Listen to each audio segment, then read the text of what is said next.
विजयनगर साम्राज्य की राजधानी अपने समय में एक अत्यधिक समृद्ध और संपन्न शहर थी। यहाँ की गलियों में चमकते रत्नों, मंदिरों के विशाल गुंबदों और राजमहल के आलीशान भवनों को देखकर किसी को भी ये एहसास होता कि वो एक महान साम्राज्य के केंद्र में खड़ा है। राजा कृष्णदेव राय अपने न्यायप्रिय और चतुर शासन के लिए दूर दूर तक प्रसिद्ध थे। उनके शासनकाल में कला, साहित्य, व्यापार और शौर्य अपने चरम पर थे। राजमहल में राजा के नवरत्नों में से एक थे तेनालीराम, जिनकी बुद्धिमता और चतुराई ने उन्हें दरबार में खास पहचान दिलाई थी। वो हमेशा राजा और उनके राज्य को धोखेबाजों से बचाते थे और अपनी चतुराई से सभी को हैरान कर देते थे। आइए सुनते हैं तेनालीराम जी के बुद्धिमानी के ऐसे ही कुछ किस्से। एक दिन राजा कृष्णदेव राय के दरबार में एक घमंडी ब्राह्मण आया। वो अपने बारे में बड़ी बड़ी बातें कर रहा था और कह रहा था कि उसे पूरे राज्य में से कोई भी नहीं हरा सकता। वो अपनी विद्वता और ज्ञान का दिखावा कर रहा था और कहता था कि उसके सवालों का कोई उत्तर नहीं दे सकता। दरबार में उपस्थित सभी विद्वान उसकी बातें सुनकर कुछ हतप्रभ थे, क्योंकि उसकी घमंड भरी बातें उन्हें अपमानजनक लग रही थीं। राजा कृष्णदेव राय भी ये देखकर असहज महसूस करने लगे कि वो ब्राह्मण न केवल अपने ज्ञान का ढिंढोरा पीट रहा था, बल्कि दरबार के सम्मानित विद्वानों का मजाक भी उड़ा रहा था। ब्राह्मण ने एक चुनौती दी कि यदि कोई व्यक्ति उसके सवालों का उत्तर दे सके तो वो उसे महान विद्वान मानेगा, अन्यथा उसे ये स्वीकार करना होगा कि वो ब्राह्मण ही सबसे बड़ा ज्ञानी है और पूरे राज्य में उसके जैसा कोई नहीं। दरबार में जब ये घमंड भरी बातें हो रही थी, तेनालीराम एक कोने में बैठकर मुस्कुरा रहा था। वो समझ चुका था कि ये ब्राह्मण केवल अपनी विद्वता का ढिंढोरा पीटकर सबको प्रभावित करने की कोशिश कर रहा है, लेकिन वास्तव में उसकी विद्वता केवल दिखावा है। तेनालीराम को राजा की ओर से इशारा मिला कि वो इस ब्राह्मण की चुनौती का सामना करे। तेनालीराम ने राजा के आदेश का सम्मान करते हुए कहा, महाराज, मुझे अनुमति दें, मैं इस महान ब्राह्मण के सवालों का उत्तर देने के लिए तैयार हूँ। ब्राह्मण ने तेनालीराम को उपहास भरी दृष्टि से देखा और बोला, तुम मेरे सवालों का उत्तर देने के लिए तैयार हो? तुम जानते भी हो मैं कौन हूँ और मेरे सवाल कितने कठिन होते हैं। तेनालीराम ने मुस्कुराते हुए कहा, महाशय, आप महान हैं, इसमें कोई संदेह नहीं, लेकिन मैं ये देखने के लिए उत्सुक हूँ कि आपके सवाल कितने गूढ़ और जटिल हो सकते हैं। कृपया मुझे एक मौका दें। ब्राह्मण ने अपनी पहली चुनौती देते हुए कहा, बताओ, संसार की सबसे मूल्यवान वस्तु क्या है, जिसे हर व्यक्ति पाना चाहता है लेकिन बहुत कम लोग उसे प्राप्त कर पाते हैं। तेनालीराम ने कुछ क्षण के लिए सोचा और फिर बड़ी सरलता से उत्तर दिया, सबसे मूल्यवान वस्तु ज्ञान है। ज्ञान वो अमूल्य रत्न है जिसे हर कोई पाना चाहता है, लेकिन केवल वही लोग उसे प्राप्त कर पाते हैं जो सच्चे दिल से उसकी खोज में लगते हैं।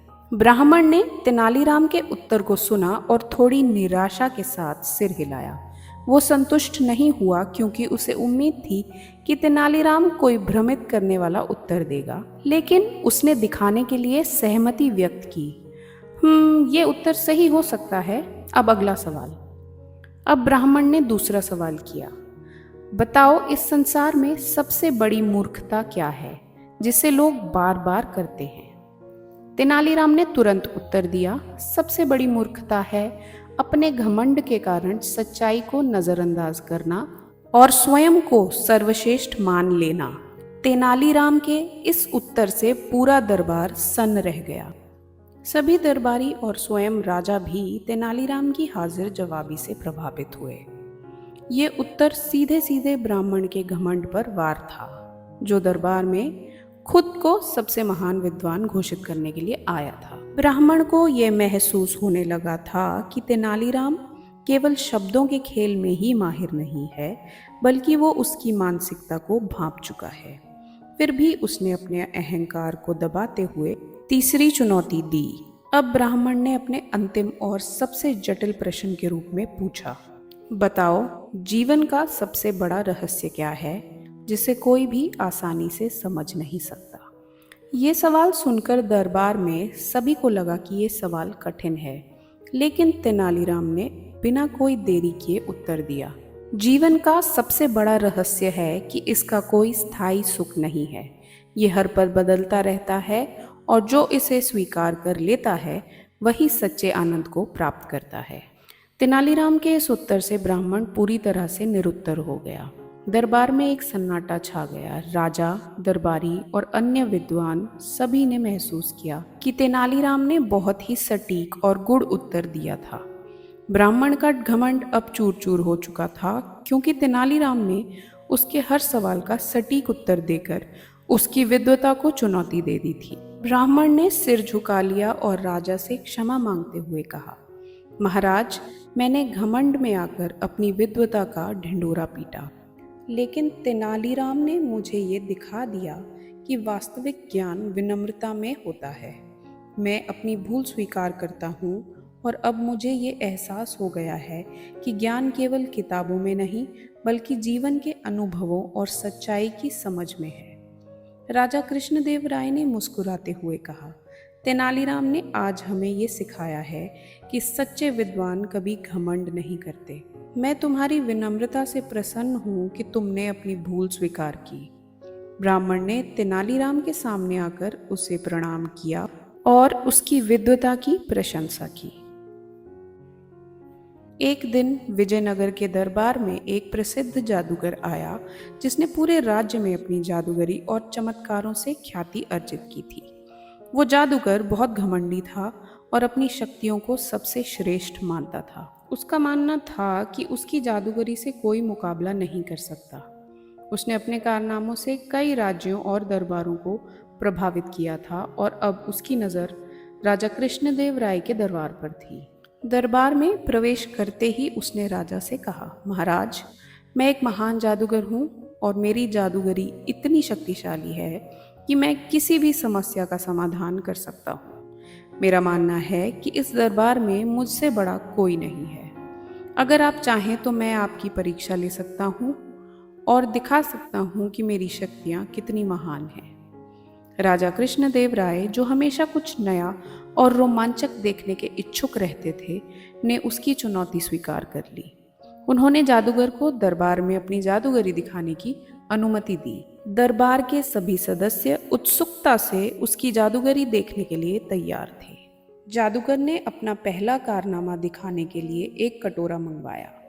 उसने उस कटोरे में कुछ साधारण से पत्थर डाले और फिर मंत्र पढ़ते हुए उन पत्थरों को सोने में बदल दिया। ये देखकर दरबार में सभी दंग रह गए। राजा सहित सभी दरबारी इस अद्भुत कारनामे को देखकर अचंभित थे। जादूगर ने गर्व से कहा, देखा महाराज, मेरी जादूगरी से कुछ भी असंभव नहीं। मैं साधारण पत्थरों को भी सोने में बदल सकता हूँ। राजा कृष्णदेव राय इस कारनामे से बहुत प्रभावित हुए, लेकिन तेनालीराम, जो हमेशा दरबार में हाजिर जवाबी और चतुराई से भरे रहते थे, चुपचाप एक कोने में खड़े ये सब देख रहे थे। उन्होंने महसूस किया कि ये जादूगर अपनी शक्तियों का केवल दिखावा कर रहा है और वास्तव में कोई बड़ी चुनौती नहीं है। तेनालीराम ने मन ही मन ठान लिया कि वो इस जादूगर के घमंड को तोड़ेंगे। पहले कारनामे के बाद जादूगर ने राजा से कहा, महाराज, अब मैं एक और चमत्कार दिखाऊंगा। इस बार मैं आपके किसी भी सैनिक को गायब कर सकता हूँ और फिर अपनी जादूगरी से उसे वापस भी ला सकता हूँ। राजा ने इस पर अपनी सहमति दी और एक सैनिक को जादूगर के सामने खड़ा कर दिया गया। जादूगर ने मंत्र पढ़ते हुए उस सैनिक पर कुछ विभूति डाली और अगले ही पल वो सैनिक गायब हो गया। ये देखकर दरबार में सन्नाटा छा गया।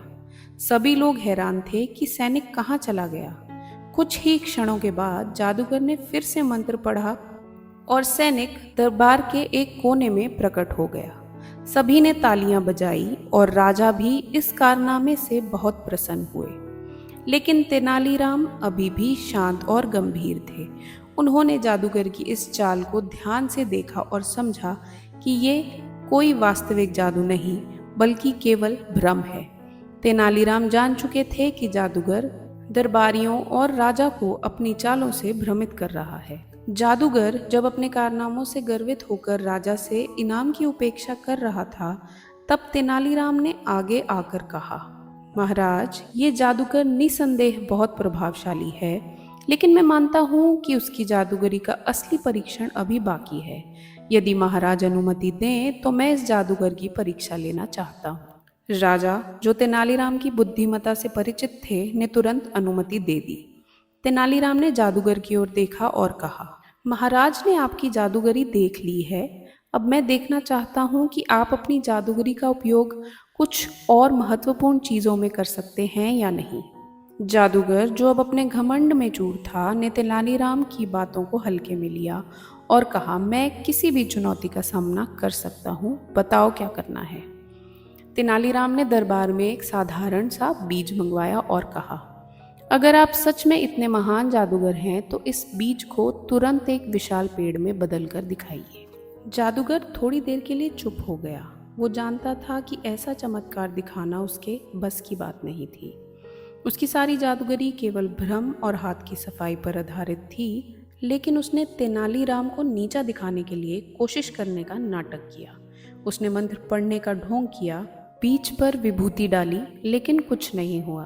दरबार में सभी लोग चुपचाप देख रहे थे। अब जादूगर को समझ में आने लग गया था कि तेनालीराम उसकी असलियत जान चुका है। फिर भी उसने हार नहीं मानी और कहा, यह चमत्कार तुरंत संभव नहीं है, पेड़ बनने में समय लगता है। तेनालीराम ने मुस्कुराते हुए कहा, तो आपकी जादूगरी प्रकृति के नियमों को नहीं बदल सकती। कोई बात नहीं, मैं आपकी अगली परीक्षा ले लेता हूँ।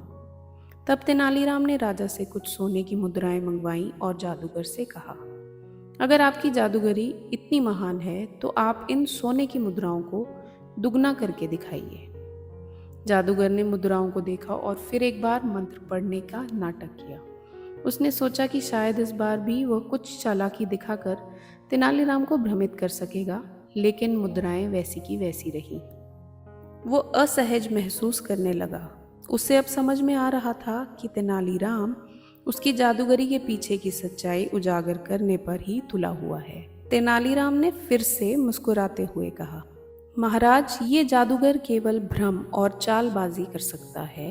ये वास्तव में कोई असली चमत्कार नहीं दिखा सकता। इसकी सारी जादूगरी केवल दिखावा है। जादूगर को अब अपने घमंड का एहसास होने लगा था। उसने महसूस किया कि तेनालीराम ने उसकी सारी चालाकियों को भांप लिया है और दरबार में उसकी पोल खुल चुकी है। उसने राजा के सामने सिर झुका लिया और कहा, महाराज, मैं स्वीकार करता हूँ कि मेरी जादूगरी केवल भ्रम पर आधारित है। तेनालीराम सही कह रहे हैं, मेरी शक्तियों की कोई असलियत नहीं है। राजा कृष्णदेव राय ने तेनालीराम की चतुराई को सराहना दी और जादूगर को विनम्रता से कहा, तुम्हारी जादूगरी मनोरंजन के लिए अच्छी हो सकती है, लेकिन याद रखो, सच्ची शक्ति और ज्ञान का आधार केवल सत्य होता है, छल या भ्रम नहीं। जादूगर ने राजा और तेनालीराम से क्षमा मांगी और दरबार छोड़कर चला गया। एक दिन की बात है, जब तेनालीराम अपने दैनिक कार्यों से लौट रहे थे तो उन्होंने देखा कि महल के द्वार के पास एक भिखारी बैठा हुआ था। वो भिखारी अन्य भिखारियों से बिल्कुल अलग दिख रहा था। उसकी वेशभूषा साधारण थी, परंतु उसके चेहरे पर एक विचित्र सी चमक और गहरी बुद्धिमानी झलक रही थी। वो भिखारी कोई साधारण व्यक्ति नहीं लग रहा था। भिखारी के पास से गुजरते हुए तेनालीराम ने सुना कि वो बड़े ही शांति और सहजता से कह रहा था, इस दुनिया में जो सबसे अधिक मूल्यवान है वो धन नहीं बल्कि बुद्धि है। तेनालीराम ने यह सुना और तुरंत रुक गए। उन्हें महसूस हुआ कि ये भिखारी कोई सामान्य व्यक्ति नहीं, बल्कि कोई ऐसा है जो जीवन के गहरे रहस्यों को समझता है। उन्होंने सोचा कि इस व्यक्ति से कुछ सीखने को मिल सकता है। तेनालीराम ने भिखारी के पास जाकर उसे कहा, महाशय, आप कौन हैं और यहाँ इस स्थान पर क्या कर रहे हैं? भिखारी ने मुस्कुराते हुए तेनालीराम को देखा और उत्तर दिया, मैं तो केवल एक साधारण भिखारी हूँ, परंतु मेरे पास जो ज्ञान है वो अनमोल है। मैं यहाँ लोगों को ये समझाने आया हूँ कि जीवन में केवल धन की आवश्यकता नहीं होती, बल्कि सच्चा सुख और समृद्धि बुद्धि और ज्ञान से आती है। तेनालीराम को भिखारी की बातों में गहरी रुचि हो गई। उन्होंने भिखारी से पूछा, आपकी बातें सुनकर ऐसा लगता है कि आप केवल एक भिखारी नहीं हैं। कृपया मुझे बताइए कि आप कौन हैं और इस अवस्था में कैसे पहुंचे। भिखारी ने गहरी सांस ली और कहा, मेरा नाम कुछ भी नहीं है। मैं एक समय में बहुत धनी व्यक्ति था, लेकिन मेरे पास जितना धन था उससे भी अधिक घमंड था। मैं केवल भौतिक सुख संपदा को ही जीवन का अंतिम लक्ष्य मानता था, और इसी कारण मैंने अपने जीवन के महत्वपूर्ण क्षणों को खो दिया। धीरे धीरे मेरा सारा धन खत्म हो गया और अब मैं एक साधारण भिखारी बन गया। लेकिन इसी दौरान मैंने ये भी सीखा कि धन का असली मूल्य तब तक नहीं होता जब तक आपके पास ज्ञान और बुद्धि नहीं होती। तेनालीराम ने भिखारी की बातें सुनकर उसकी बुद्धिमानी को पहचाना। वो भिखारी से और अधिक जानने के लिए उत्सुक हो गए। उन्होंने भिखारी से कहा, तुम्हारी बातें बहुत ज्ञानवर्धक हैं। मैं चाहता हूँ कि तुम मेरे साथ राजा कृष्णदेव राय के दरबार में चलो। मुझे यकीन है कि राजा तुम्हारी बुद्धिमानी से बहुत प्रभावित होंगे। भिखारी ने थोड़ी देर सोचने के बाद सहमति दे दी और तेनालीराम उसे राजा के दरबार में ले गए। राजा ने जब उस भिखारी को देखा तो आश्चर्यचकित हुए और तेनालीराम से पूछा, तेनाली, तुम एक भिखारी को दरबार में क्यों लाए हो? तेनालीराम ने उत्तर दिया, महाराज, ये व्यक्ति केवल भिखारी नहीं है, बल्कि इसके पास बहुत गहरा ज्ञान है। मुझे विश्वास है कि ये आपकी और दरबार की बुद्धिमत्ता की परीक्षा ले सकता है। राजा कृष्णदेव राय, जो हमेशा नई नई चुनौतियों और ज्ञान के प्रति उत्सुक रहते थे, तुरंत तैयार हो गए। उन्होंने भिखारी से कहा, अगर तुम सच में इतने बुद्धिमान हो तो मैं तुम्हारी परीक्षा लेना चाहता हूँ। भिखारी ने शांत स्वर में उत्तर दिया, महाराज, मैं आपकी चुनौती स्वीकार करता हूँ। आप मुझसे जो भी पूछना चाहें कृपया पूछें। राजा ने सोचा कि वो इस भिखारी की बुद्धिमत्ता की परीक्षा सरल लेकिन चुनौतीपूर्ण सवालों से लेंगे। उन्होंने पहला सवाल पूछा, इस संसार में सबसे बड़ी शक्ति क्या है? भिखारी ने बिना किसी झिझक के उत्तर दिया, महाराज, इस संसार की सबसे बड़ी शक्ति ज्ञान है। ये वो शक्ति है जो बिना किसी युद्ध के भी साम्राज्य को जीत सकती है और अंधकार में भी प्रकाश ला सकती है। धन और बल कुछ समय के लिए मददगार हो सकते हैं, लेकिन सच्चा ज्ञान ही वो शक्ति है जो हमेशा के लिए कायम रहता है। राजा और दरबार में उपस्थित सभी लोग इस उत्तर से प्रभावित हुए। भिखारी ने बहुत ही सटीक और स्पष्ट उत्तर दिया था। राजा ने सोचा कि वो अब भिखारी से एक और कठिन सवाल पूछेंगे। उन्होंने दूसरा सवाल किया, अगर कोई व्यक्ति धनवान हो तो उसे सबसे पहले क्या करना चाहिए? भिखारी ने एक हल्की सी मुस्कान के साथ उत्तर दिया, महाराज, यदि कोई व्यक्ति धनवान हो तो सबसे पहले उसे अपनी विनम्रता बनाए रखनी चाहिए। धन का आना और जाना निश्चित है, लेकिन विनम्रता वो गुण है जो व्यक्ति को हमेशा सम्मान दिलाती है। जो व्यक्ति अपने धन का घमंड नहीं करता और उसका सदुपयोग करता है, वही सच्चे अर्थों में धनवान होता है। राजा इस उत्तर से भी प्रभावित हुए, क्योंकि भिखारी ने धन की असलियत और महत्व को बहुत ही सरलता से समझा दिया था। अब राजा ने अंतिम और सबसे कठिन सवाल पूछा, बताओ, इस संसार का सबसे बड़ा धोखा क्या है? भिखारी ने थोड़ी देर तक सोचा और फिर कहा, महाराज, इस संसार का सबसे बड़ा धोखा है मृत्यु। मृत्यु वो सत्य है जिसे हर व्यक्ति जानता है, लेकिन फिर भी लोग उसे नज़रअंदाज करते हैं। लोग सोचते हैं कि वो हमेशा जीवित रहेंगे और इसी कारण वे जीवन के महत्वपूर्ण क्षणों को व्यर्थ ही गंवा देते हैं। जब तक उन्हें मृत्यु का सामना करना पड़ता है, तब तक वो ये समझ नहीं पाते कि असली मूल्यवान चीज़ क्या है। राजा कृष्णदेव राय और दरबार में सभी लोग इस उत्तर को सुनकर स्तब्ध रह गए। भिखारी ने जीवन और मृत्यु के इस गहरे रहस्य को बड़े ही सरल शब्दों में समझा दिया था।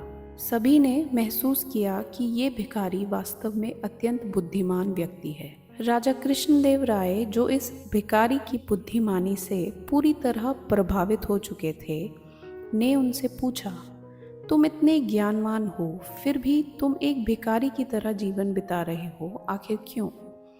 भिखारी ने गहरी सांस लेते हुए कहा, महाराज, जीवन में मैंने सब कुछ खो दिया, लेकिन इस खोने की प्रतिक्रिया में मैंने सबसे महत्वपूर्ण चीज पाई, और वो है ज्ञान। अब मुझे धन या संपत्ति की आवश्यकता नहीं है, क्योंकि मैं जानता हूँ कि असली सुख और समृद्धि इस भौतिक संसार में नहीं, बल्कि आत्मा की शांति में है। मैं एक साधारण जीवन जीता हूँ, लेकिन मेरे पास जो ज्ञान है वो मेरी सबसे बड़ी संपत्ति है। राजा ने उसकी बातों को सुना और उसे सम्मानित करने का निर्णय लिया। उन्होंने भिखारी को अपने दरबार में एक विद्वान के रूप में शामिल होने का प्रस्ताव दिया, ताकि उसका ज्ञान सभी को लाभ दे सके। लेकिन भिखारी ने विनम्रतापूर्वक ये प्रस्ताव ठुकरा दिया और कहा, महाराज, मैं एक स्वतंत्र आत्मा हूँ। मेरा उद्देश्य लोगों को ज्ञान बांटना है, ना कि दरबार में बंद रहना। भिखारी ने राजा और दरबार के सभी लोगों को सिखा दिया कि जीवन में सबसे महत्वपूर्ण चीज़ धन और शक्ति नहीं, बल्कि ज्ञान और विनम्रता है। तेनालीराम, जो इस पूरी घटना के गवाह थे, ने भी भिखारी के ज्ञान और समझदारी को सराहा। एक दिन जैसे ही सुबह की धूप महल के सोने की छत पर चमकने लगी, राजमहल में एक सन्यासी का आगमन हुआ। उसकी वेशभूषा और सादगी ने दरबार के सभी सदस्यों का ध्यान आकर्षित किया। उसके पास एक गहरे भूरे रंग की छड़ी थी और वो सफ़ेद वस्त्र पहने हुए था। उसकी आंखों में गहरा रहस्य और मुखमंडल पर एक ठहराव था जो लोगों को उसकी ओर आकर्षित कर रहा था। राजा कृष्णदेव राय अपने दरबार में बैठे थे, जहां देश विदेश के विद्वानों, राजाओं और दरबारियों का जमावड़ा लगा हुआ था। जैसे ही सन्यासी ने प्रवेश किया, दरबार में एक अजीब सी शांति फैल गई। सब उसकी ओर देखने लगे। राजा ने उसे सम्मानपूर्वक अपने सामने आने का संकेत दिया। हे सन्यासी, आप कौन हैं और क्या चाहते हैं? राजा ने गंभीर स्वर में पूछा। सन्यासी ने अपनी गहरी आवाज में कहा, महाराज, मेरा नाम साधु वहिमंग है। मैं वर्षों से हिमालय में तपस्या कर रहा हूँ और अब मैं आप तक एक दिव्य ज्ञान लेकर आया हूँ। मेरे पास एक ऐसा जादुई मंत्र है जिसे सीखने के बाद कोई भी व्यक्ति अमर हो सकता है। ये मंत्र स्वयं देवताओं ने मुझे दिया है। राजा के कानों में जैसे ये शब्द पड़े, उनका चेहरा प्रसन्नता से खिल उठा। अमरत्व का मंत्र, ऐसा अवसर शायद ही कभी किसी को प्राप्त होता। दरबार में मौजूद सभी मंत्रियों और दरबारियों की आंखें आश्चर्य से चौड़ी हो गई। अमर होने की कल्पना मात्र से ही सब रोमांचित थे। राजा ने सन्यासी से कहा, हे महात्मा, यदि आपका मंत्र सचमुच अमरता प्रदान कर सकता है तो ये किसी भी व्यक्ति के लिए सबसे बड़ा वरदान है। मैं इसे सीखना चाहता हूँ ताकि मैं सदैव अपने राज्य की सेवा कर सकूँ और इसे सदा के लिए समृद्ध कर सकूँ। सन्यासी ने अपने मुख पर एक हल्की सी मुस्कान घेरते हुए कहा, महाराज, ये मंत्र बहुत शक्तिशाली है और इसे सीखने के लिए मन की शुद्धता और एकाग्रता आवश्यक है। ये साधारण ज्ञान नहीं है।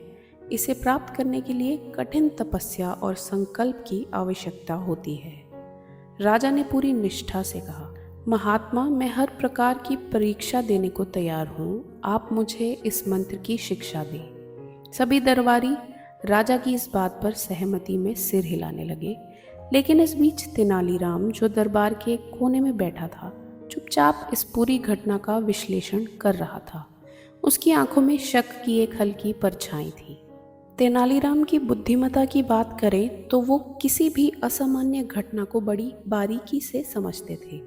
जैसे ही सन्यासी ने अमरत्व का जिक्र किया, तेनालीराम के मन में शक उत्पन्न हो गया। अमरत्व, क्या ये सच में हो सकता है? यदि ऐसा सच में होता तो इस मंत्र को इतने वर्षों तक छुपा कर क्यों रखा गया?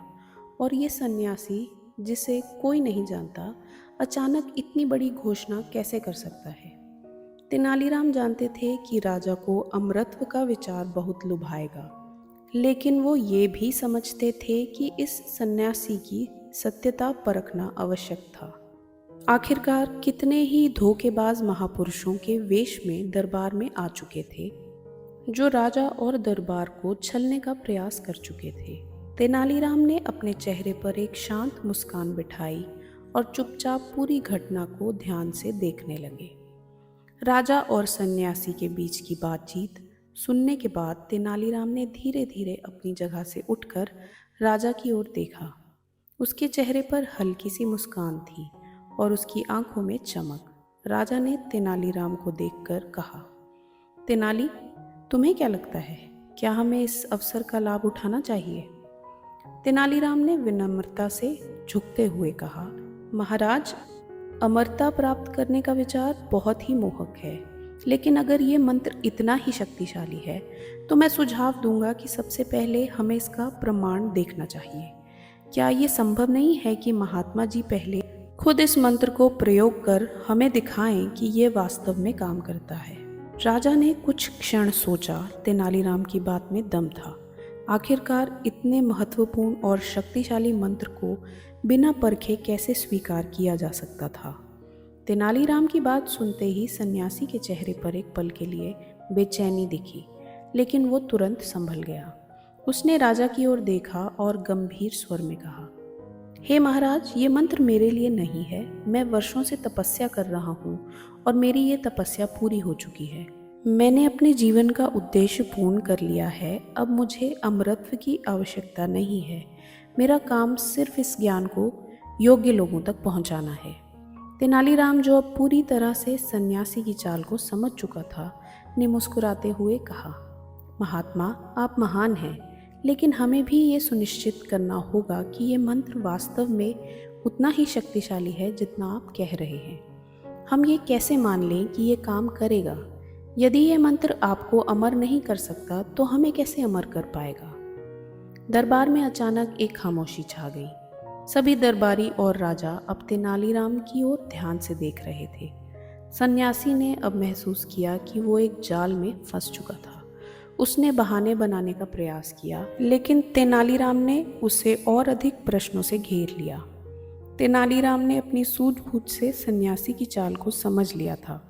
उसने राजा से कहा, महाराज, कोई भी व्यक्ति जो इतना बड़ा दावा करता है, उसे पहले स्वयं उस ज्ञान को अपनाना चाहिए। यदि महात्मा जी वास्तव में इस मंत्र से अमर हो सकते हैं, तो उन्हें इसे सबसे पहले स्वयं आजमाना चाहिए। अगर वो अमर हो जाएंगे तो हम भी इसे विश्वासपूर्वक स्वीकार कर सकते हैं। सन्यासी अब और नहीं झेल पाया। उसकी आंखों में भय दिखने लगा। वो जानता था कि यदि वो अब अधिक समय दरबार में रुका तो उसकी सच्चाई सामने आ जाएगी। इसलिए उसने बहाने बनाकर कहा, मुझे तत्काल हिमालय लौटना है, वहाँ मेरी तपस्या अधूरी है। मैं बाद में आकर ये मंत्र आपको सिखाऊंगा। ये कहकर वो सन्यासी जल्द से दरबार छोड़कर चला गया। सभी दरबारी उसकी इस जल्दबाजी को देखकर हैरान रह गए। तेनालीराम की चाल काम कर गई थी। राजा कृष्णदेव राय ने जब ये देखा कि सन्यासी बिना कुछ कहे ही भाग गया, तो उन्होंने तेनालीराम की बुद्धिमत्ता को सराहना दी। तेनालीराम की सूझबूझ ने एक बार फिर राजा और राज्य को धोखेबाजों से बचाया।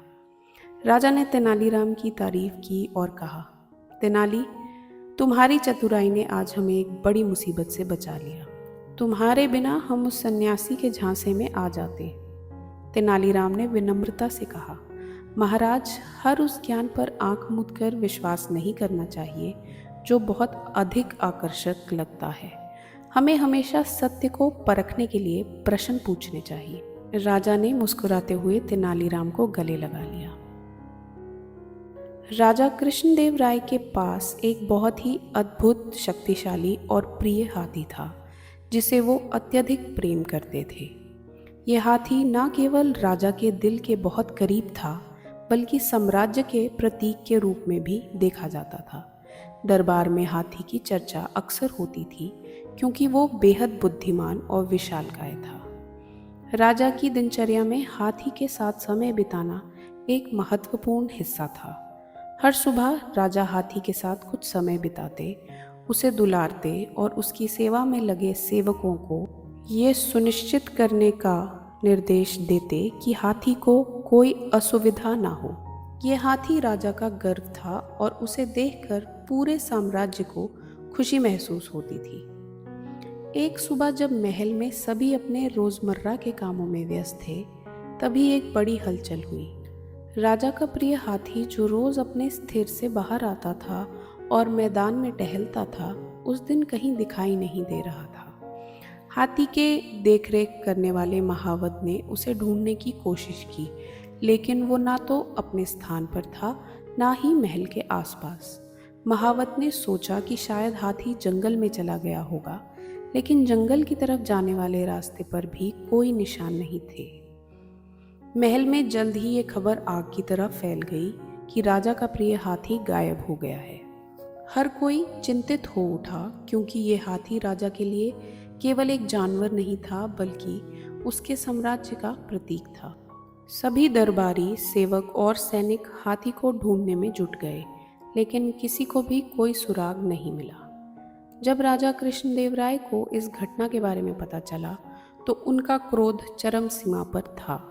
उनका चेहरा गुस्से से लाल हो गया और उन्होंने अपने सैनिकों और मंत्रियों को तुरंत हाथी को खोजने का आदेश दिया। राजा के लिए ये केवल एक हाथी के गायब होने का मामला नहीं था, बल्कि उनके गौरव और सम्मान का सवाल था। उन्होंने अपने प्रमुख मंत्री को बुलाकर कहा, मेरा प्रिय हाथी जो हमारे साम्राज्य का गौरव है, वो गायब कैसे हो सकता है? यह असंभव है कि इतनी बड़ी और महत्वपूर्ण चीज़ बिना किसी के ध्यान में आए गायब हो जाए। मुझे तुरंत इसका पता चाहिए। राजा के इस आदेश से दरबार में सभी लोग चिंतित हो गए। सैनिकों और महल के अधिकारियों ने आसपास के गांवों और जंगलों में हाथी की खोज शुरू कर दी। कई दिनों तक सैनिकों ने दूर दूर तक हाथी को ढूंढा, लेकिन कहीं कोई सुराग नहीं मिला। दरअसल राजा का प्रिय हाथी कुछ शातिर चोरों द्वारा चुरा लिया गया था। ये चोर राज्य के दूर दराज के गांव से आए थे और वो राजा की संपत्ति और उसकी शान और शौकत से जलते थे। वे जानते थे कि हाथी राजा के लिए बहुत महत्वपूर्ण था और अगर वो हाथी को चुरा लेते हैं तो ये राजा के लिए एक बड़ा झटका होगा। चोरों ने रात के अंधेरे में बड़ी ही चालाकी से योजना बनाई। उन्होंने पहले ये सुनिश्चित किया कि महल के आसपास के सभी सैनिक और सेवक सो रहे हैं। फिर उन्होंने धीरे धीरे महल के स्थिर की तरफ कदम बढ़ाए। वे बेहद सावधानी से अपने कदम रखते हुए हाथी के पास पहुंचे। हाथी को एक विशेष दवाई खिलाकर बेहोश कर दिया गया ताकि वो कोई शोर ना कर सके। फिर वो उसे बड़ी ही चालाकी से महल से बाहर ले आए। ये काम कोई आसान नहीं था। हाथी एक विशालकाय जीव था और उसे महल के बाहर ले जाना एक जटिल कार्य था। लेकिन चोरों ने अपनी योजना इतनी अच्छी तरह से बनाई थी कि उन्हें कोई कठिनाई नहीं हुई। वे हाथी को जंगल की ओर ले गए और उसे एक गुप्त स्थान पर छुपा दिया। अब वो ये सोच रहे थे कि राजा से फिरौती मांगकर बहुत सारा धन अर्जित करेंगे। जब कई दिन बीत गए और हाथी का कोई सुराग नहीं मिला, तब राजा ने दरबार के सबसे चतुर और बुद्धिमान दरबारी तेनालीराम को बुलाया।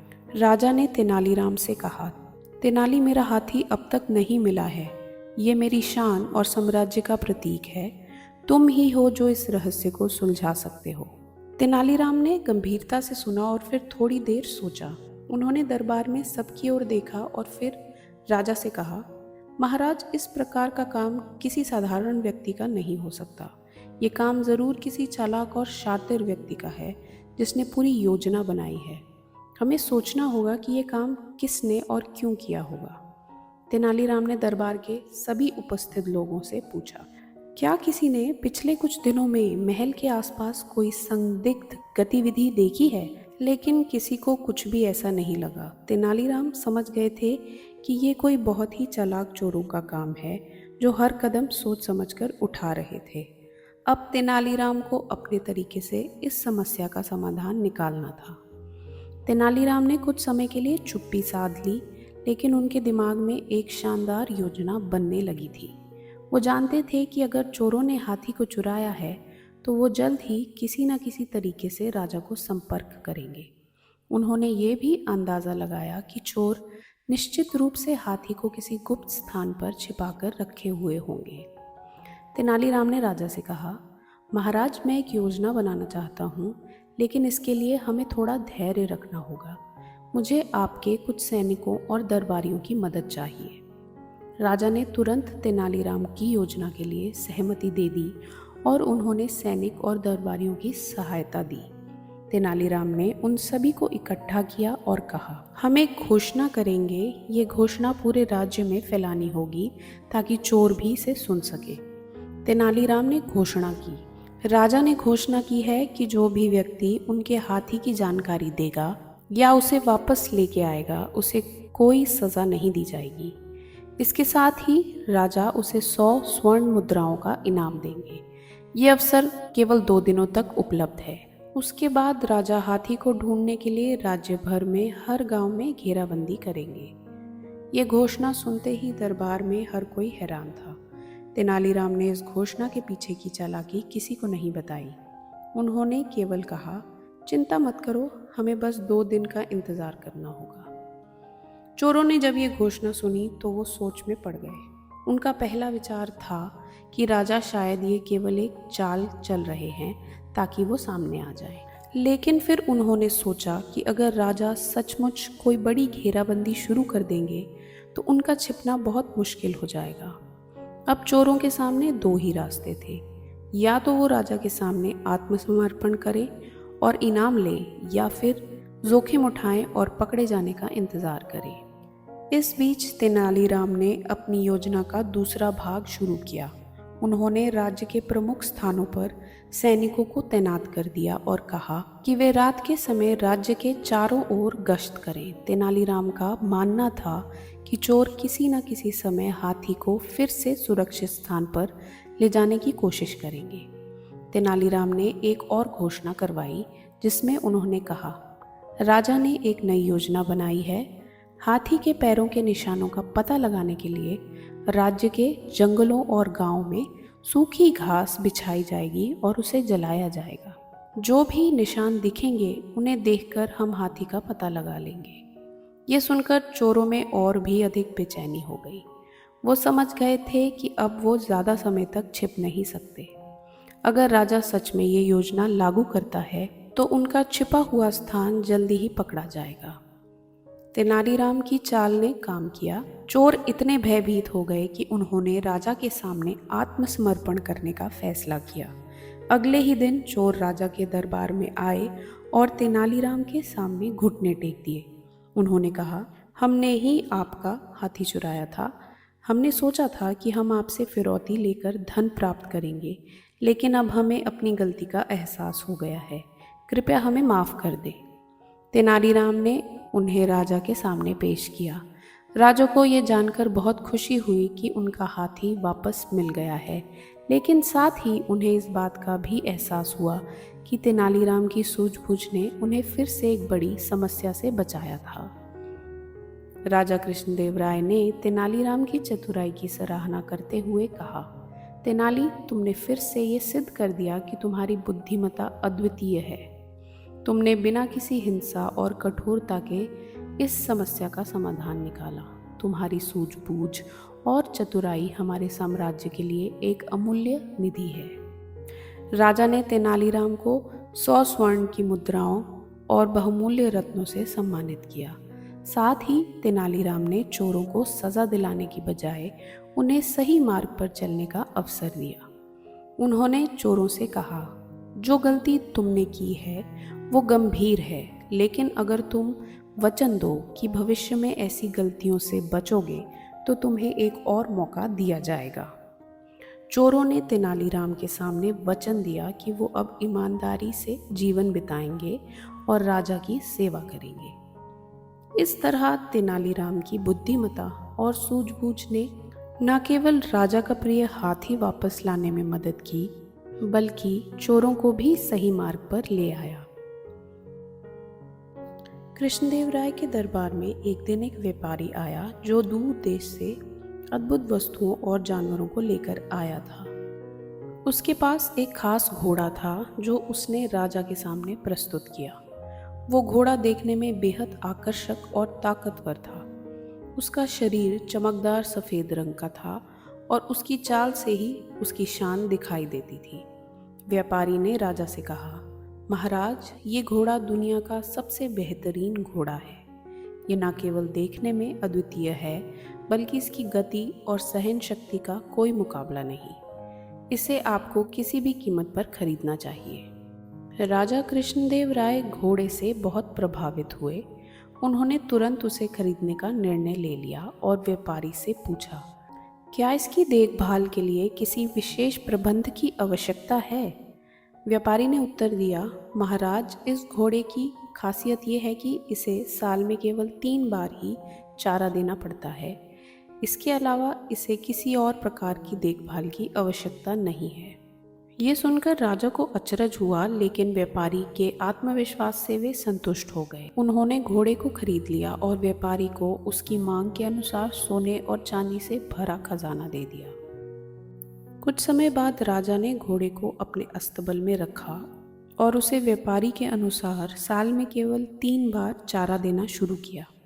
लेकिन समय बीतने के साथ घोड़ा कमज़ोर होने लगा। उसकी चाल में वो पहले जैसी तेज़ी नहीं रही और उसकी चमकदार त्वचा भी मुरझाने लगी। राजा को ये देखकर चिंता होने लगी। वो समझ नहीं पा रहा था कि ऐसा क्यों हो रहा है, क्योंकि वो घोड़े की देखभाल ठीक तरह से कर रहे थे, जैसे व्यापारी ने उन्हें बताया था।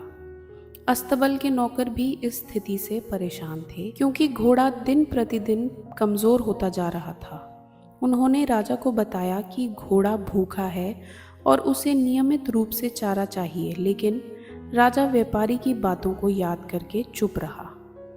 राजा कृष्णदेव राय ने दरबार में अपनी चिंता व्यक्त की। उन्होंने अपने मंत्रियों और विद्वानों से पूछा, लेकिन कोई भी इस समस्या का हल नहीं सुझा पाया। अंततः राजा ने तेनालीराम को बुलाने का फैसला किया। तेनालीराम दरबार में आया और राजा ने उसे घोड़े की बिगड़ती स्थिति के बारे में बताया। तेनालीराम ने ध्यान से सारी बात सुनी और फिर राजा से कहा, महाराज, मुझे लगता है कि ये व्यापारी आपको धोखा देकर गया है। इस घोड़े की समस्या का समाधान मैं निकाल सकता हूँ, लेकिन मुझे कुछ समय और स्वतंत्रता चाहिए। राजा ने तेनालीराम को पूरा अधिकार दिया और कहा, तेनाली, अगर तुम इस घोड़े को फिर से स्वस्थ कर सकते हो तो मैं तुम्हें इनाम दूंगा, लेकिन अगर ऐसा नहीं हुआ तो हमें ये मान लेना होगा कि ये घोड़ा अब किसी काम का नहीं रहा। तेनालीराम ने सबसे पहले घोड़े का निरीक्षण किया। वो घोड़े के पास गया और उसके शरीर की कमजोरी को महसूस किया। घोड़ा सच में बेहद कमज़ोर हो चुका था और उसकी आंखों में गहरी थकान थी। तेनालीराम ने तुरंत घोड़े की दैनिक दिनचर्या बदलने का आदेश दिया। उसने अस्तबल के नौकरों से कहा, इस घोड़े को हर दिन भरपूर मात्रा में चारा दिया जाएगा, उसे पर्याप्त पानी भी दिया जाए और उसकी नियमित देखभाल की जाए। फिर तेनालीराम ने राजा से कहा, महाराज, इस घोड़े को 1 हफ्ते का समय दें। अगर ये ठीक नहीं हुआ तो हम दूसरा उपाय सोचेंगे। 1 हफ्ते बाद घोड़े की स्थिति में उल्लेखनीय सुधार हुआ। उसकी चमकदार त्वचा फिर से लौट आई और उसकी चाल में भी वो पुरानी तेजी दिखाई देने लगी। राजा बहुत खुश हुए और उन्होंने तेनालीराम की बुद्धिमत्ता की सराहना की। तब तेनालीराम ने राजा से कहा, महाराज, वो व्यापारी आपको धोखा देकर चला गया। ऐसा कोई जानवर नहीं होता जिसे साल में सिर्फ 3 बार चारा देकर जीवित रखा जा सके। हर प्राणी को नियमित देखभाल और पोषण की आवश्यकता होती है।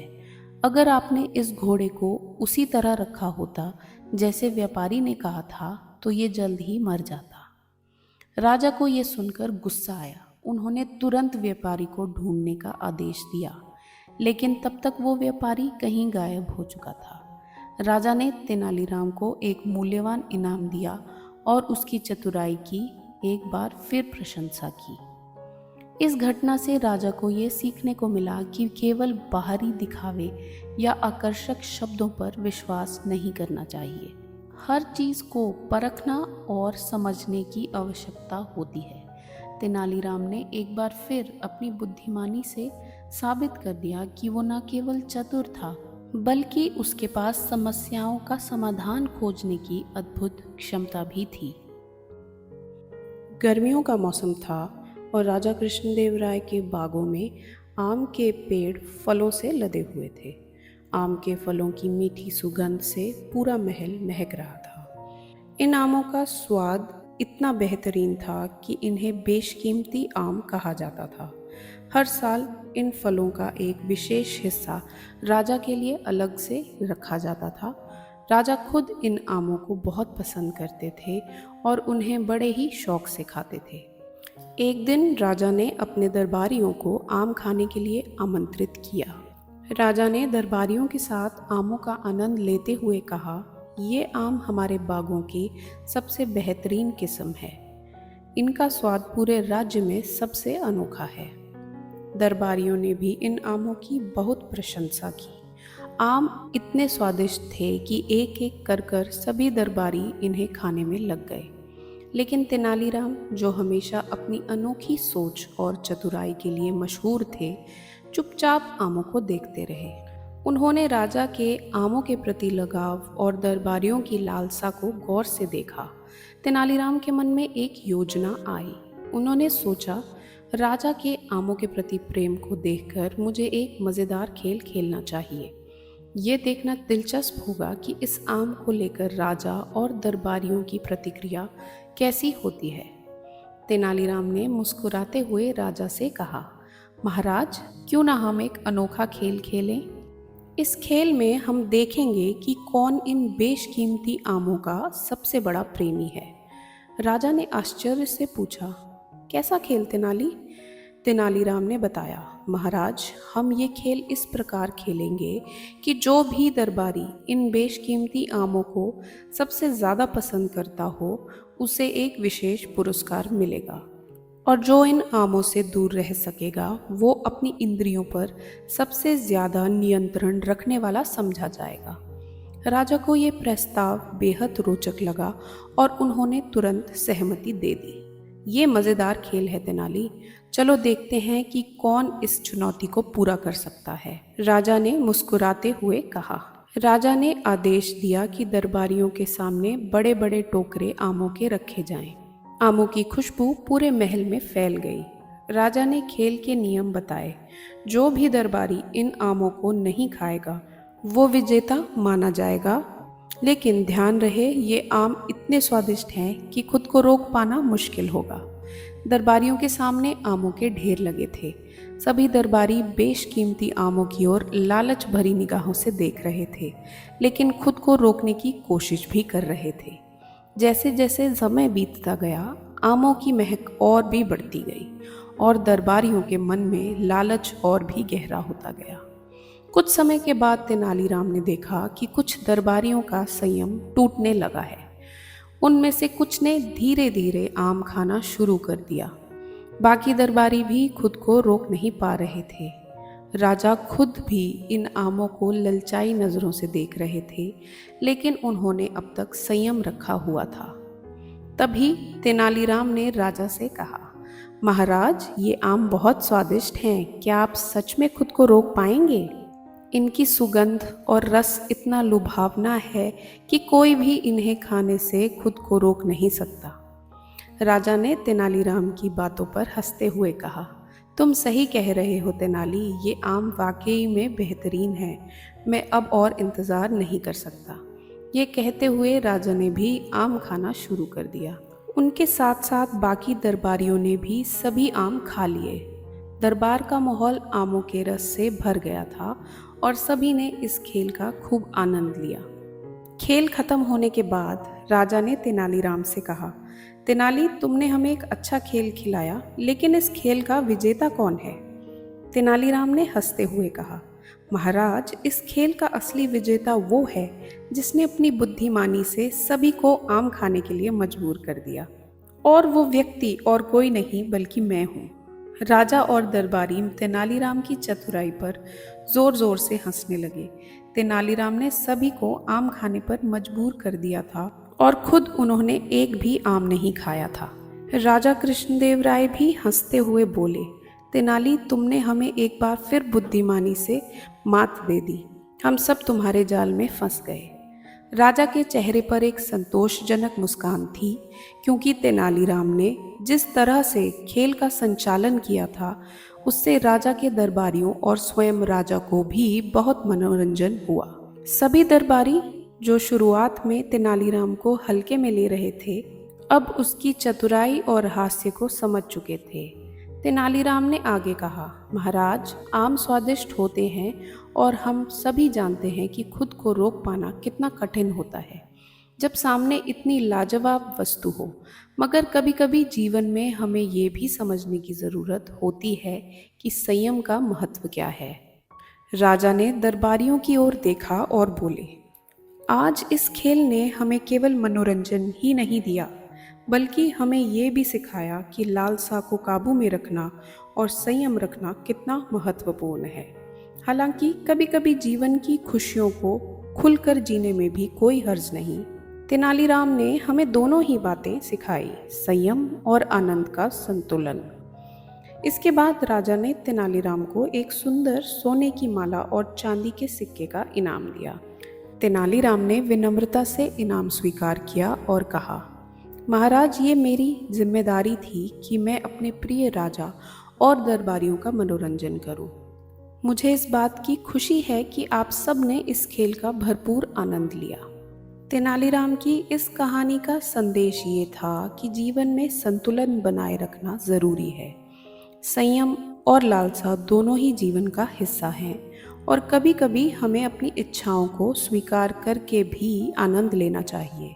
तेनालीराम ने अपनी चतुराई से ये सिखाया कि खुशियों का आनंद लेने का मतलब अपनी समझदारी खोना नहीं है, बल्कि उसे सही समय पर समझदारी से उपयोग करना होता है। एक दिन राजा कृष्णदेव राय ने अपनी रानी के जन्मदिन के अवसर पर एक उत्सव आयोजित किया। रानी के लिए एक बेशकीमती माला तैयार की गई थी, जिसमें अनमोल मोती जड़े हुए थे। सभी दरबारी और नागरिक समारोह में शामिल होने के लिए महल में आए थे। माला राजा ने रानी को भेंट दी और सभी ने उसकी सुंदरता की सराहना की। समारोह के दौरान सभी लोग नृत्य और संगीत का आनंद ले रहे थे। लेकिन जब समारोह समाप्त हुआ और रानी ने माला को सुरक्षित स्थान पर रखा, तब अचानक एक शोर मच गया। रानी ने देखा कि उसकी बेशकीमती माला चोरी हो गई थी। महल में हड़कंप मच गया। राजा ने तुरंत तेनालीराम को बुलाया। तेनालीराम ने समस्या को गंभीरता से लिया। राजा ने उसे बताया कि रानी की माला चोरी हो गई है और उसे जल्द से जल्द वापस लाना है। तेनालीराम ने राजा से कहा, महाराज, चिंता मत कीजिए, मैं इस मामले को सुलझाने का प्रयास करूंगा, लेकिन मुझे पहले कुछ जानकारी इकट्ठा करनी होगी। तेनालीराम ने तुरंत महल के चारों ओर पूछताछ शुरू कर दी। उसने सभी दरबारियों और सेवकों से बात की और घटना के समय की जानकारी जुटाई। उसने देखा कि सभी लोग समारोह में व्यस्त थे और कोई भी ये नहीं बता पा रहा था कि माला कब चोरी हुई। फिर उसने रानी से पूछा, रानी, क्या आप उस समय के बारे में कुछ याद कर सकती हैं जब आपने माला को आखिरी बार देखा था? रानी ने उत्तर दिया, जब मैंने माला को समारोह में अंत में रख दिया था तब तक सब कुछ ठीक था, लेकिन इसके बाद जब मैंने देखा तो वो गायब थी। तेनालीराम ने एक चतुर योजना बनाई। उसने तय किया कि वो दरबारियों को एकत्रित करके एक नाटक करेगा जिससे वो चोर का पता लगा सकेगा। उसने दरबारियों को बुलाकर कहा, मुझे सभी दरबारियों को एकत्रित करना है। मैं एक नाटक का आयोजन करूंगा जिससे हमें चोर का पता चल सकेगा। जब सभी दरबारी एकत्रित हुए, तेनालीराम ने एक कहानी सुनानी शुरू की जिसमें उसने एक जादुई माला का जिक्र किया। उसने कहा, इस जादुई माला को छूने से व्यक्ति की असली पहचान उजागर होती है। तेनालीराम ने एक सामान्य आम के दाने को माला का प्रतीक बनाया और कहा, जो भी व्यक्ति इस आम के दाने को छूता है वो अपनी सच्चाई बताने के लिए बाध्य है। ये सुनकर दरबारी चिंतित हो गए। अचानक एक दरबारी जो हमेशा अपनी दानवता के लिए जाना जाता था चौंका। तेनालीराम ने तुरंत उस पर संदेह व्यक्त किया और कहा, क्या तुम इस माला को छूने की हिम्मत करोगे? दरबारी ने तुरंत मुंह चुराते हुए कहा, मैं क्यों करूंगा, मुझे इससे क्या लेना देना है। लेकिन उसकी बातों से ये साफ था कि उसे कुछ छुपाना है। तेनालीराम ने अपनी योजना को और मजबूत करते हुए कहा, यदि तुम सच्चे हो तो तुम्हें कोई डर नहीं होना चाहिए। तेनालीराम ने दरबारियों के सामने उसे आम के दानों को छूने के लिए मजबूर किया। लेकिन जब उस दरबारी ने आम को नहीं छुआ तो तेनालीराम ने कहा, देखो उसकी हिम्मत नहीं हुई, वो चोर है। दरबार के सभी लोग उसकी तरफ देखने लगे और उसने अंततः सच्चाई कबूल कर ली। उसने कहा, ठीक है, मैंने माला चुराई थी, मैं इसे बेचने के लिए ले जाना चाहता था। राजा ने तुरंत आदेश दिया कि उस दरबारी को जेल में डाल दिया जाए और माला को वापस लाया जाए। रानी और राजा ने तेनालीराम की बुद्धिमत्ता को सराहना दी और उसे धन्यवाद दिया। तेनालीराम ने मुस्कुराते हुए कहा, महाराज, ये सब सिर्फ एक योजना और सच्चाई की पहचान करने के लिए था। जब हम सच के साथ होते हैं तो सच्चाई हमारे सामने आ ही जाती है। इस कहानी से हमें ये सीख मिलती है कि सच्चाई और समझदारी से कोई भी कठिनाई का सामना किया जा सकता है। तेनालीराम ने एक बार फिर दिखाया कि वो न केवल एक मज़ेदार व्यक्ति है, बल्कि एक बुद्धिमान और चतुर व्यक्ति भी है, जो कठिनाइयों का सामना करने में हमेशा आगे रहता है। एक बार विजयनगर के राजा कृष्णदेव राय के दरबार में एक प्रसिद्ध जादूगर आया। उसने अपनी जादूगरी से सबको मंत्रमुग्ध कर दिया और राजा के सामने अपनी शक्ति का प्रदर्शन करते हुए कहा, महाराज, मैं आपको और दरबारियों को एक चुनौती देता हूँ। मेरे द्वारा दी गई इस चुनौती को अगर कोई हल कर दे तो मैं उसे विजेता मान लूँगा और सम्मान पूर्वक पुरस्कार दूंगा। राजा कृष्णदेव राय ने उत्साहपूर्ण कहा, कहो तुम्हारी चुनौती क्या है? जादूगर ने मुस्कुराते हुए कहा, मैं एक बड़े हाथी को यहाँ दरबार में लाऊंगा और उस पर सवारी करने की चुनौती दूंगा, पर शर्त यह है कि उस हाथी को बिना किसी डोर के कोई सवारी कर सके। मगर ध्यान रहे, ये कोई साधारण हाथी नहीं है। ये हाथी बहुत क्रोधी और जंगली है। जो भी इसे काबू में करके सवारी करेगा वो विजेता होगा। राजा ने चुनौती स्वीकार कर ली और अगले दिन जादूगर ने एक बड़ा भयंकर दिखने वाला हाथी दरबार में ला दिया। हाथी को देखते ही दरबारियों के चेहरे पर डर साफ झलकने लगा। कोई भी उसे काबू में करने की हिम्मत नहीं कर पा रहा था। राजा खुद भी चिंतित हो गए थे कि आखिर इस चुनौती को कौन पूरा कर सकता है। जब कोई भी दरबारी हाथी पर सवारी करने के लिए आगे नहीं आया तो राजा ने तेनालीराम को बुलाया और कहा, तेनाली, क्या तुम इस चुनौती का हल निकाल सकते हो? तेनालीराम हमेशा की तरह मुस्कुराते हुए बोले, महाराज, मैं कोशिश कर सकता हूँ।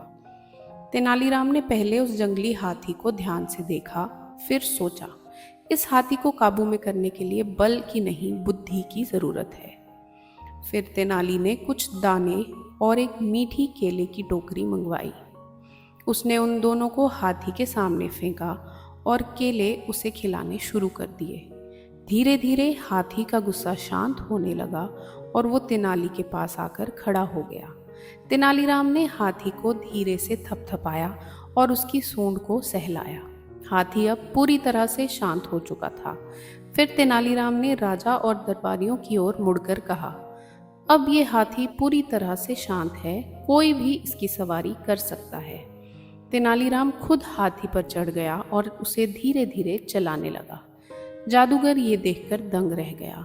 उसने अपनी हार मान ली और तेनालीराम की बुद्धिमत्ता की सराहना की। राजा कृष्णदेव राय ने तेनालीराम की चतुराई और धैर्य की बहुत प्रशंसा की और उसे पुरस्कार दिया। एक बार राजा कृष्णदेव राय के दरबार में एक धनी व्यापारी ने अनोखी शिकायत लेकर प्रवेश किया।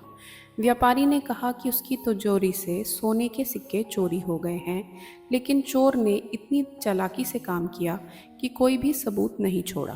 व्यापारी को समझ में नहीं आ रहा था कि उसके घर में किसने ये चोरी की है। राजा कृष्णदेव राय भी ये सुनकर हैरान हो गए और उन्होंने तेनालीराम को बुलाया ताकि वो इस रहस्य को सुलझा सके। तेनाली ने व्यापारी की बात ध्यान से सुनी और तुरंत एक योजना बनाई। तेनाली ने व्यापारी से पूछा, क्या तुम्हें अपने घर पे किसी व्यक्ति पर शक है? व्यापारी ने सिर हिलाते हुए कहा, नहीं तेनाली, मुझे अपने नौकरों पर भरोसा है, लेकिन इस चोरी ने मुझे पूरी तरह से उलझा दिया है। तेनाली ने थोड़ी देर सोचा और फिर व्यापारी के सभी नौकरों को बुलवाया। जब वे दरबार में पहुंचे तो तेनाली ने हर नौकर को बराबर लंबाई के एक एक डंडे दिए और कहा, ये डंडे जादुई हैं, कल सुबह तक जो भी चोर होगा उसके डंडे की लंबाई 2 इंच बढ़ जाएगी। नौकर ये सुनकर घबरा गए। उन्हें तेनाली की बात पर यकीन हो गया था, इसलिए वे डंडे को लेकर अपने अपने घर लौट गए।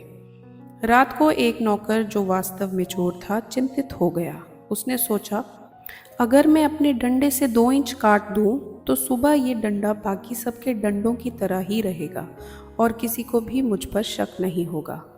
अगली सुबह सभी नौकर अपने अपने डंडों के साथ दरबार में वापस आए। तेनाली ने एक एक करके सभी के डंडों की जांच की। जब उसने उस नौकर का डंडा देखा जिसने अपने डंडे को काट दिया था, तो वो मुस्कुराया और बोला, यही चोर है। चोर रंगे हाथ पकड़ा गया। उसका डंडा बाकियों से छोटा था, जिससे उसकी चोरी का सबूत मिल गया। वो नौकर अपनी गलती मान गया और व्यापारी का चोरी हुआ सोना वापस कर दिया। राजा कृष्णदेव राय तेनाली की चालाकी से बहुत प्रभावित हुए और उसे इस अनोखे तरीके से मामले को हल करने के लिए सम्मानित किया। आशा करती हूँ आपको ये कहानियाँ पसंद आई होंगी। अगर कहानियाँ पसंद आई हों तो इस वीडियो को लाइक और शेयर ज़रूर करें। आपके सुझाव हमें कमेंट बॉक्स में ज़रूर भेजें और हमारा मनोबल बढ़ाने के लिए हमारे चैनल को सब्सक्राइब करें। धन्यवाद।